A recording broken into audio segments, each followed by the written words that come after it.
जो सिर्फ मेरा था, सिर्फ मेरा। এটা হচ্ছে আমাদের নতুন সেটআপ।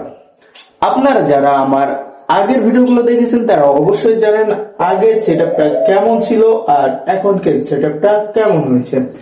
আসসালামু আলাইকুম এভরিওয়ান, কি অবস্থা সবার? আশা করি সবাই অনেক ভালো আছেন। তো চলুন দেরি না করে আমাদের নতুন সেটআপ থেকে ঘুরে আসা যাক। আমাদের নতুন সেটআপে আসলে আছেটা কি, প্রথমে আপনাদের দেখাবো লাভ বার্ড, তাও আবার একদম ডিফারেন্স। দুইটার কালার দুই রকম, আর এদের কালার আসলে কি সেটাও আমি ভালো জানি না। আর উপরে যে মুনিয়াটা দেখছেন ওটা কোনো খাঁচার ভিতরে না, ওটা হচ্ছে এই পুরো খামারের রাজা এখনো একাই থাকে বাইরে। এই হচ্ছে আমাদের লাভ বার্ড পেয়ার, এরা সম্ভবত খুব দ্রুতই বাচ্চা দিবে। এইটা হচ্ছে আমাদের ককাটেলের পেয়ার, এরা আগে দুইবার বাচ্চা দিয়েছে, কিন্তু দুর্ভাগ্যবশত দুইটা বাচ্চায় মারা গিয়েছে, টোটাল 4টা বাচ্চা। আর এই বাচ্চাগুলোকে মেরে ফেলেছে হচ্ছে ইঁদুর। আমার খামারের ভিতরে ইঁদুর ঢুকতো এবং এদের বাচ্চাগুলোকে মেরে ফেলতো। এই খাঁচাগুলো সেট আপ করার কারণ হচ্ছে ওই একটাই, আমাদের এই খামারের ভিতরে ইঁদুর ঢুকে আর কি পাখির বাচ্চাগুলো মেরে দিচ্ছিল, যে কারণে এই খাঁচাগুলোকে আনা হয়েছে, যে কারণে এত টাকা খরচ করে এই খাঁচাগুলোকে আনা হয়েছে। চলুন বাকি খাঁচাতে কি পাখি আছে দেখে আসা যাক। এই খাঁচার ভিতরে আছে হচ্ছে এক জোড়া জাবা। এরা ভাই খুবই দুষ্টু, থির হয়ে এক জায়গায় দাঁড়ায় না। তো এই জাবা পেয়ারটা মিট করছে, সম্ভবত 2-1 দিনের ভিতরে ডিম দিয়ে দিবে।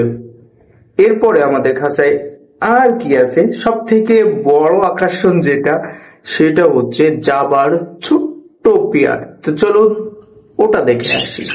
এটা হচ্ছে আমার খামারের সব থেকে আকর্ষণীয় পাখি, এটাও জাবা, তবে এটা কোন জাতের জাবা আমি জানি না। আর এরা প্রচুর দুষ্টু, স্থির হয়ে এক জায়গায় দাঁড়াই না। তো যাই হোক, এই দুইটা আমার খুব ভালো লেগেছে। আর এটা হচ্ছে কুরাস, মানে 2 জাতের 2টা পাখি নিয়ে আমি একটা মিউটেশন বানাইছি। ভাই দেখো অবস্থা, একবার উপরে যায় একবার নিচে যায়, একবার উপরে যায় একবার নিচে যায়। আর এখানে আছে সবার পরিচিত বাজিগার, এখানে হচ্ছে 5 জোড়া বাজিগার আছে মোট পুরো খামার মিলে। আর আলাদা আলাদা পাখি আছে এগুলা। এখানে দেখো ভাই, এই যে আমাদের মহারাজা একাই থাকে এখানে পুরা খামারের ভিতরে। দেখো ভাই, পুরা খামারের ভিতরে কোনো পাখি নাই, ঠিক আছে, শুধু এটাকে ছেড়ে রাখছি।